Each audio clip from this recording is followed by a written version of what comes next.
I did not see or treat a single combatant during my 5 weeks in Gaza. My patients were 6-year-olds with shrapnels in their heart and bullets in their brains, and pregnant women whose pelvises had been obliterated and their fetuses cut in two while still in the womb. Preventing genocide means refusing to normalize these atrocities. It means refusing to dehumanize the Palestinians, to refuse to see them as calories counted or numbers of trucks moved. We see now that this way of thinking has brought about a human dignity crisis with an entire people on the edge of survival. On March 18th, the ceasefire was violated by Israel. That day, I witnessed the most extreme mass casualty event of my career at Nasser Medical Complex. Last year, I published in the New York Times a survey of 65 American healthcare workers who had served in Gaza. 83% of them reported seeing children shot in the head or the chest. I personally treated 13 such cases in my 2 weeks at European Hospital. According to the War Child Alliance, nearly half of Gaza's children are suicidal. They ask, why didn't I die with my sister, my mother, my father? Not out of extremism, but out of unbearable grief.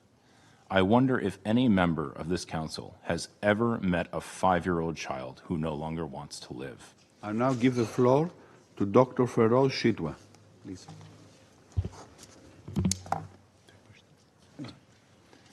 Thank you, Mr. President, members of the Council. My name is Dr. Feroze Sidhwa. I am an American trauma and critical care surgeon based in Stockton, California. I come before you today to speak about the Gaza Strip, where I have volunteered twice since October 7th, first at European Hospital from March 25th to April 8th of last year, and most recently at Nasser Medical Complex from March 6th to April 1st of 2025. Both are in the city of Khan Yunis. I'm not here as a policymaker or a politician. I'm a physician bearing witness to the deliberate destruction of a healthcare system, the targeting of my own colleagues, and the erasure of a people. The Constitution of the World Health Organization states that the health of all peoples is fundamental to the attainment of peace and security, and is dependent on the fullest cooperation of individuals and states. I've taken this to heart, and it is the reason I volunteer in conflict zones from Haiti to Ukraine to Gaza. In Gaza, I operated in hospitals without sterility, electricity, or anesthetics. Surgeries took place on crowded and filthy floors. Children died not because their injuries were unsurvivable, but because we lacked blood, antibiotics, and the most basic supplies that are readily available in any large hospital anywhere else in the world. I did not see or treat a single combatant during my 5 weeks in Gaza. My patients were 6-year-olds with shrapnels in their heart and bullets in their brains, and pregnant women whose pelvises had been obliterated and their fetuses cut in two while still in the womb. Mothers sheltering in the hospital cooked bread on hot plates in the emergency department during mass casualty events, as we dealt with the rain of fire and death falling around us everywhere.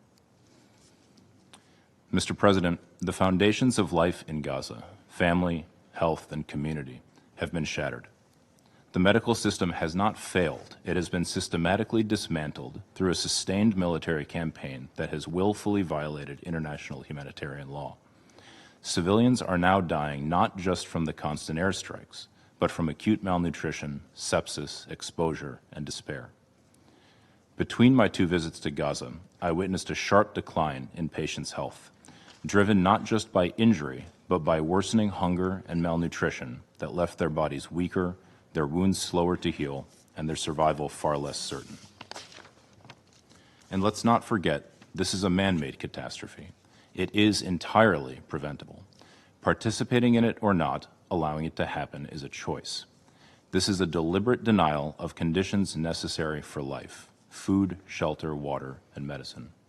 Preventing genocide means refusing to normalize these atrocities. It means refusing to dehumanize the Palestinians, to refuse to see them as calories counted or numbers of trucks moved. We see now that this way of thinking has brought about a human dignity crisis with an entire people on the edge of survival. On March 18th, the ceasefire was violated by Israel. That day, I witnessed the most extreme mass casualty event of my career at Nasser Medical Complex. 221 trauma patients arrived in one morning. 90 were dead on arrival. Nearly half were severely injured children. No health system on earth could cope with this, least of all one that is besieged and starved of supplies. Hospitals are meant to be sanctuaries. Healthcare workers and first responders are supposed to be protected. Children are supposed to be protected. In Gaza, these protections are simply gone. Every day, the distinction between combatant and civilian is erased.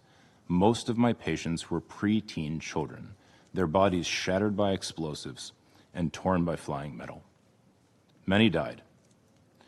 Those who lived often awoke to find their entire families gone. Last year, I published in the New York Times a survey of 65 American healthcare workers who had served in Gaza. 83% of them reported seeing children shot in the head or the chest. I personally treated 13 such cases in my 2 weeks at European Hospital. According to the War Child Alliance, nearly half of Gaza's children are suicidal. They ask, why didn't I die with my sister, my mother, my father? Not out of extremism, but out of unbearable grief. I wonder if any member of this council has ever met a 5-year-old child who no longer wants to live, let alone imagined a society in which so many young children feel this way. And what astonishes me is not that some children in Gaza have lost the will to live, but that any still cling to hope. My Palestinian friends, mostly healthcare workers, no longer speak of resilience or even survival. Parents memorize their children's clothing in case they must identify their remains later. They pray for one piece of bread to give them before they sleep so that their children might die less hungry if they are killed at night. And meanwhile, my Israeli and American friends express horror at what is being done in their names. Many of us cannot understand how our governments continue to arm this senseless destruction, but you in this chamber have the power to stop it. Mr. President, I am here because I have witnessed what is happening in Gaza with my own eyes, especially to children, and I cannot pretend not to have seen it. You too cannot claim ignorance. I urge the Council, and especially my own government, to act with urgency on these enforceable measures. 1. Demand an immediate and permanent ceasefire, including a halt to all arms transfers to all parties to the conflict, alongside targeted and lawful sanctions on Israel. 2. Demand the reopening of all of Gaza's crossings and guarantee unrestricted medical evacuations, including to hospitals in the West Bank and East Jerusalem, where Palestinian patients can be treated by Palestinian doctors, with safe return to Gaza assured. 3.